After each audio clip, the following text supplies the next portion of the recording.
If you Google animal hoarding, you will find that the definition of it is keeping a higher than usual number of animals without being able to properly house or care for them, while denying this inability. Now, imagine I told you about someone who is sometimes too sick to get out of bed or goes on vacation every few weeks, multiple days, that keeps over 50 pets in their messy 2-bedroom apartment. And they don't have an education or any experience with animals outside of 10-minute Google searches and working in a pet store for a few months. All the animals are kept in bare minimum cages that look like they had leftover decoration thrown in. They only take out their pets to manhandle them for pictures, even if they are not supposed to be touched at all or literally on the verge of death. And that person is also in a relationship with a known rapist and drug abuser who has threatened to flush one of their small kittens down the toilet once, and they admitted to using hair on themselves. They get up to 10 pets a month, just to post about them a dozen times and then never mention them again until months later. They laugh and make fun of animal abuse and their boyfriend's victims, call the new snake an uncooked noodle just a few days after literally cooking the animals to death with their negligence, and then defend themselves by saying that if they only lost this many animals until now, they are killing it. And that is Taylor Nicole Dean, one of, if not the most well-known content creator in the PetTube community right now. She is young, pretty, and wealthy, which seems to make all the things I've just told you about her okay. If you say that you can't call her a hoarder because she has enough money to take care of her immense number of pets, then please imagine what her life will be like in 15 years and how fickle you two can be, especially because sometimes she only uploads every 3 weeks. Money doesn't last forever, and many of her 16 snakes that she impulsively bought in less than a year can live for over 20 years. Please ask yourself, if her pets are living in these conditions right now, what will it be like when she won't have a steady income anymore? All of that is just scratching the surface. In this video, I will try to explain and show you what kind of person Taylor really is. Some of the things actually make me sick to my stomach, but I will get to that later, and we'll try to talk about the worst things she has done in a chronological order.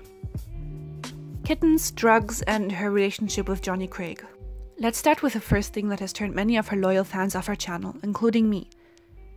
In December 2017, Taylor adopted 2 2-week-old kittens. Unfortunately, one of them passed away shortly after Taylor took them in. She says that it died from fading kitten syndrome, but I don't believe that. In many pictures that Taylor posted of the kittens, you can see her manhandling them and not letting them stay on a heat mat, which kittens that young need constantly. In addition to that, Taylor has never even had a cat. You heard that right. She took in 2-week-old kittens without any experience whatsoever. You will see the savior complex becoming a theme. Many people are also concerned about the surviving kitten, Nemo, for a long time, because he had something called a triangle face, which basically meant that he was very sick too. If you take her newly blossoming relationship with Jonny Craig into consideration, it's not that surprising that the kitten died. A few of Jonny's exes leaked messages they have been exchanging with Taylor, in which she told them how not only is Jonny still abusive, he also got her hooked on smoking heroin with him. Of course, she publicly defended herself and said that the messages were fake, but honestly, why would Jonny's exes fake them? What's the point? They have openly spoken about how he is an abusive rapist for years, and at least one of them even has a restraining order on him. The messages are real. Taylor's number is the same as in the screenshots, confirmed by not only her parents, but also a vet document about Nemo. And just look at this clip. This month it's Mother's Day, as Mother's Day is coming up, or it's actually, when I'm posting this, it's gonna be Mother's Day, so happy Mother's Day. And Best Fiends is celebrating it too with flowers. So now you can play the Tulip Challenge for Mother's Day and win cool little prizes.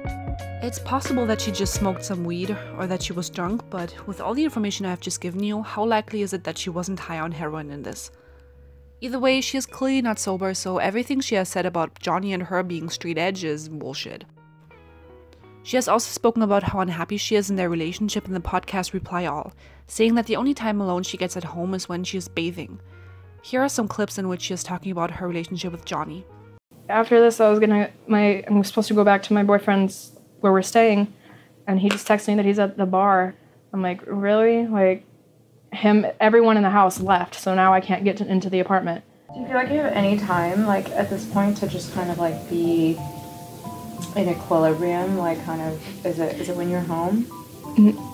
Somewhat, but not really, because at home, I don't have a lot of time to just chill. First of all, I live with my boyfriend, so I don't have much alone time ever because we're in one apartment together. So he tours, he does music, but when he's not touring, he doesn't leave the house unless like we're both going somewhere. So I don't ever have time just to like sit by myself other than like when I take a bath or something. Like we sleep in the same bed. He's always around constantly. And then I have all my animals that I'm constantly having to think about and feed and take care of and clean everything, and so... I really suggest you listen to the whole podcast. You really get an insight on what happened when she didn't go to her own meetup at Playlist Live. Shortly after Nemo's sister died, Taylor lied about adopting another kitten. She said that she found a 5.5-week-old kitten in a Petco adoption booth. Not only is it illegal in Texas to adopt out kittens below 8 weeks, the kitten is also a purebred ragdoll, a breed that can cost over $1,000. And the most obvious proof that she is lying is the fact that everything about the ragdoll kitten is a bit too coincidental with this Craigslist post. I have found this good summary of why it is highly likely that Taylor bought the kitten. On the left here it says in the Craigslist post 5 weeks and 4 days equals 5.5 weeks, same as the kitten she magically found from a rescue. The adoption timeline says that at 6:52 p.m. Taylor says, okay, may have adopted a friend for Nemo. Then 60 minutes later, first looks at kitten, darkness in left pick and flash used in right, dimly lit area. Maybe a car in Denny's parking lot, since that's where the next photo comes from. Definitely not a well-lit pet store. Jonny's Insta post time changes from 6 hours ago to 7 hours ago between 2:20 a.m. and 2:22 a.m. Means this photo was posted around 7:21 p.m. Note location, which is the San Antonio Riverwalk. 34 minutes after that Insta post, Taylor posts a pic from inside a pet store to make it seem like she adopted from there. Closest Petco to the Riverwalk is shown above. Half an hour travel time makes sense with traffic. Closest PetSmart is further out, but people seem to think it was Petco. If she isn't trying to say she adopted from an actual store, why the fuck take an unvaccinated kitten somewhere it could easily catch something? Never mind the fact she thinks people are stupid enough to believe a pet rescue would do same-day adoptions on a 5.5-week-old kitten during the worst time of year for impulse pet buys. In my opinion, this proves Taylor lies as easy as breathing and doesn't have the best interest of her animals at heart. She and the crap Craigslist breeder chose to take a kitten away from its mom prematurely because of greed. Money for the breeder and cuter baby pics from Twitter, YouTube thumbnails, merch ops, and the Hoarder high Taylor chases. Nasty. Taylor must really think all of her followers are morons, and apparently many of them either are or just don't care, because all of this blew over and nobody talks about it anymore. As I go on with this video, you will unfortunately see this will happen many more times. The impulse buyer of her monitor Kronos. A few months later, Taylor excitedly posted a video about her new black throat monitor that she had bought a month ago, but kept secret until she released her video of him. A lot of actually knowledgeable people immediately told her in the comments that it is a roughneck monitor. Taylor took the video down right away, of course. After that, she went and complained for days that she can't keep the monitor because he is wild-caught. Even though that never stopped her before, not even a few weeks earlier when she got her satanic leaf geckos, which the store has said himself are wild-caught. You'd think that a bigger problem in this situation would be that she gave an animal the completely wrong care for a whole month, but she most likely invented this wild-caught drama just to distract her viewers from the actual issue of her not researching the pets she gets beyond the first result on Google. She went on to slander the company that sold her the monitor by saying that they gave her the wrong information. And this is also another thing about Taylor. Anytime one of her pets die, or she makes a mistake, it's the breeder's fault, as seen with her many prematurely dead hedgehogs and later that bearded dragon, for which she even blamed the wrong breeder by name, but I will get to that in a bit. She kept Kronos, of course, though she kept and keeps them in a very, very minimum conditions. If you don't know about roughneck monitors, they are boreal and love to climb. Taylor's response to that was getting him a tank that is more wide than tall, so he won't be able to climb. Makes sense. I'm not really that educated about monitors, but he also seems a bit too wrinkly and small to me, considering he's a juvenile by now. She has also not made any real effort to tame him, as seen by how he bites her when she sticks her hand in his face. He seemed tame in the beginning, but a lot of people with experience with reptiles said that he's not tame at all, but actually just freezing, which makes him seem more docile. I am concerned about her other pets, since he will get a decent size and she doesn't even have any concerns about where her cats and other pets go and interact. I mean, really, handling your spider and bearded dragon right next to your cat just screams for a disaster to happen, and I doubt she will take any precaution with her monitor if she can't even be bothered to lock her cats out of her animal room. The bearded dragon breeder slander. Taylor had gotten Jonny a bearded dragon named Twisty shortly after they met. Here's a picture of him. Notice how the tip of his tail is dark and straight. And this is Twisty now. She said that he was in a tub with hundreds of other bearded dragons, many of which seemed unhealthy. She blamed the breeder for breaking Twisty's tail and said that someone without her knowledge would have known what to do. Remember that picture I showed you of Twisty? Here it is again. Half his tail is gone. This is the supposed wound that Taylor says made that much of his tail rot off. When she got questions about why she didn't do anything sooner, because the only thing that can be done with a necrotic tail is cut off the sick part, she blamed her vet for not doing the right thing. So basically Taylor didn't manage to go to another vet for a second opinion for half a year, and this caused a beta dragon's tail to rot off.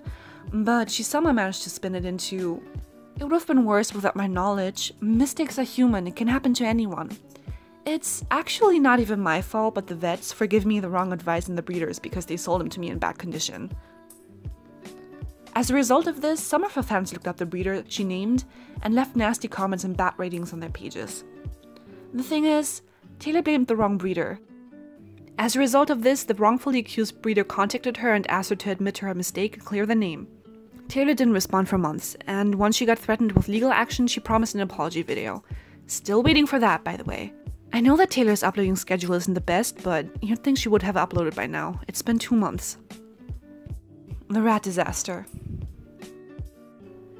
Sorry, I don't know how else to title this section. There's just so much wrong with Taylor getting rats. First off, I don't believe the origin story of how Taylor got Goose, just like I don't believe the ever-changing story of her supposed stray cat Star, but I won't get into that. What's more important is that she doesn't have the time or space for rats.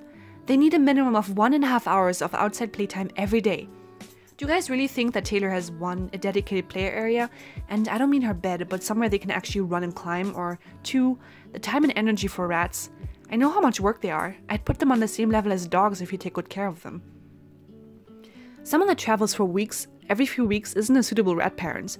One of her mysterious assistants, which I'm pretty sure is mostly just her mom friend, could take care of them when she's gone, but if you put effort into rats, then they love you and miss you when you're gone. It's not fair to them.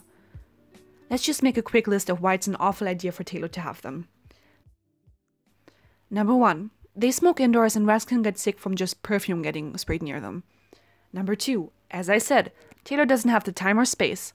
Number 3. She has cats that can easily stick their paws in the bars and either hurt the rats or get hurt by them. Number 4. She rescued feeders, so they will have awful temperaments, and since Taylor doesn't spend enough time with them to make them trust her, she will get bored very soon and neglect them. In her post you can see that the girls are still skittish and scared of everything, which means she hasn't even spent enough time to socialize them. And she's had them for months now. Number 5, and she doesn't know how to gender rats, so she ended up with Goose being a boy and 2 girls. Anyone with some common sense would have either given away all the rats or at least the girls and got more boys, but Taylor seems to have other plans. And those plans being just letting them stay together for weeks when they are all sexually mature and unneutered. Yes, she said that Goose had an appointment to get neutered early October, but then why can you still see his testicles just blatantly being there? Even if she did, males take around 4 weeks until they are sterile, and it's risky to spay girls at such a young age.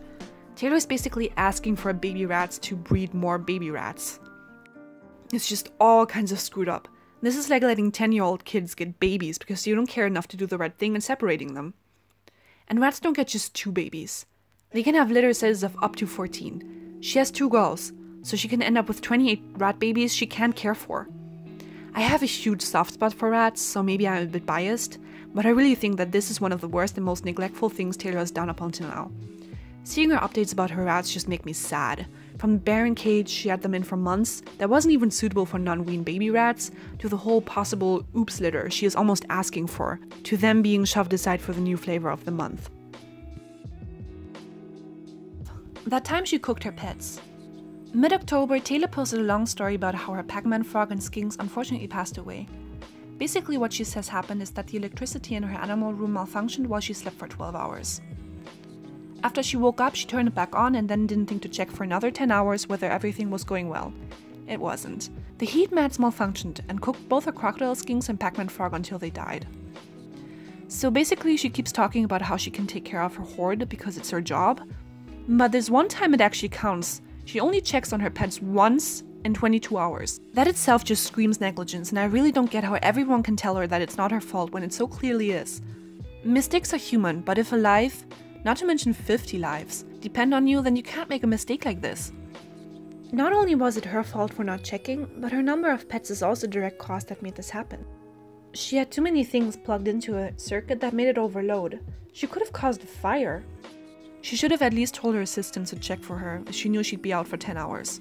The thing with this is, her explanation doesn't make any sense. First off, croc skinks are like crested geckos in the sense that they like room temperatures of 22 degrees Celsius, so they wouldn't even need a heat mat during the day since Taylor lives in Texas. Even if they did, when heat mats malfunction, they have a safety switch that makes them turn off rather than heat it up more and more. Someone on Twitter sent out tweets more than 10 hours before Taylor published the story, implying that some pet tubers are bad and neglectful of their animals. She later came out and admitted that those tweets were a reaction to being told that the skinks and frog died from neglect and that Taylor planned to replace them without telling anyone. I know this person didn't have a lot of proof, and of course Taylor was quick to defend herself, but I'm inclined to believe her. In many pictures Taylor posts, you can see bone-dry water bowls, so her skinks could have easily died from dehydration. Her Pac-Man frog has been looking sick for a long time. Since we know that Taylor has shown that she doesn't even dust her pet's feeders with calcium, I wouldn't say it's a reach to say that he died from malnutrition. A picture of him she posted shows that, compared to healthy frogs, he had a very strange round face shape when it should have been more of a snout. The most damning evidence, though, is that Taylor reached out to a crocodile skink breeder before she even said that they had died. In an Instagram story, Taylor posted one of her schedules and it clearly mentions a croc skink, even though they have already been dead at that time. The weird thing is that Taylor often makes fun of people saying that her pets are dead because she hasn't shown them in a few months. But recently she has proven that it's a very real possibility. First with the cooked pets, and now with her mantis shrimp that she had only mentioned once, and also her fan favorite Zazu the lionfish. She says that she couldn't admit to him being dead for months because it really hurts her, but then she says in an Instagram comment that he was just a fish? What? He was once one of the stars of her channel next to Cheese, but now she tells people not to be upset because whatever, fish don't matter. Apparently it doesn't even matter that he didn't even turn 3, even though his life expectancy was 10 years. Because for some reason everyone always tells her what an animal goddess she is, even if they don't know her. I'm pretty sure that she makes a habit out of faking emails to herself, but that might just be me being cynical. Thank you so much for watching if you've gotten this far. Please know that none of this is coming from a place of pure hate. I am mostly just concerned about her animals and the effect she can have on young viewers, who might think that it's alright to get pets just like she does when they can't or don't even know how to care for them. I used to be one of Taylor's fans and thought she knew what she was doing. But I slowly learned more about the animals she keeps and I realized that there is a lot to improve. Sadly, she is refusing to listen to any criticism, so I hope that with this video I could at least reach a few people and make them realize that you can't follow people blindly and just assume they are professionals. Thank you again for watching.